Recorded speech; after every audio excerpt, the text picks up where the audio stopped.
Quoi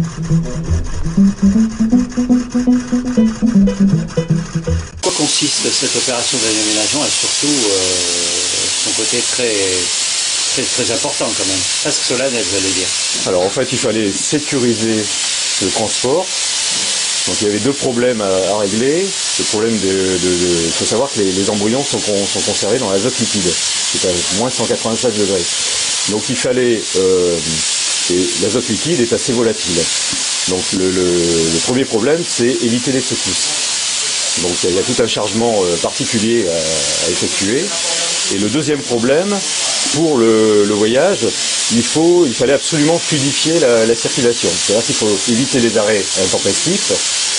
Et pour cela, donc, on a fait appel à la police pour justement escorter le convoi. Un peu plus de 1100 embryons que vous stockez depuis combien d'années? Alors les plus vieux ont à peu près 5-6 ans. 5-6 ans.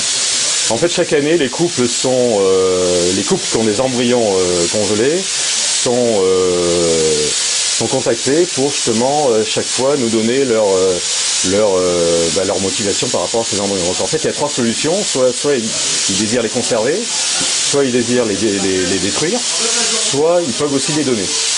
Et conserver dans la perspective de faire un enfant. Dans la perspective de faire un autre enfant. Voilà. Quelles sont les conditions de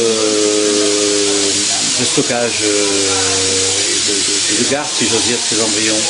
Alors c'est assez réglementé, c'est dans des salles particulières avec l'azote liquide est très, comme je disais, très volatile. Donc il y a des conditions de sécurité à la fois pour les techniciens et puis donc il y a des conditions thermiques et conditions d'aération, de sonde, et puis bon évidemment c'est des salles un peu sécurisées au niveau intrusion. Le fait d'être escorté par la police, ça a des conditions pour pas trop brusquer. Alors en fait c'est aussi une demande de certains couples. Moi j'ai eu des couples qui m'ont posé la question comment va s'effectuer le transfert. C'est vrai qu'ils sont un petit peu inquiets par rapport à ces embryons, donc il fallait absolument rassurer. Donc on a pris les précautions maximales, on a pris le maximum de garanties pour que le transfert se fasse de façon le plus sécurisée possible. Quel est le statut juridique aujourd'hui d'un embryon? Je ne saurais pas trop répondre. En fait, on va dire que c'est un être potentiel. Après, il y a des débats éthiques depuis de longues années, et de toute façon, c'est très précieux. Donc, on fait le maximum pour que ça se passe bien. Est-ce qu'il arrive que des couples demandent la destruction de l'embryon? Oui, ça peut arriver.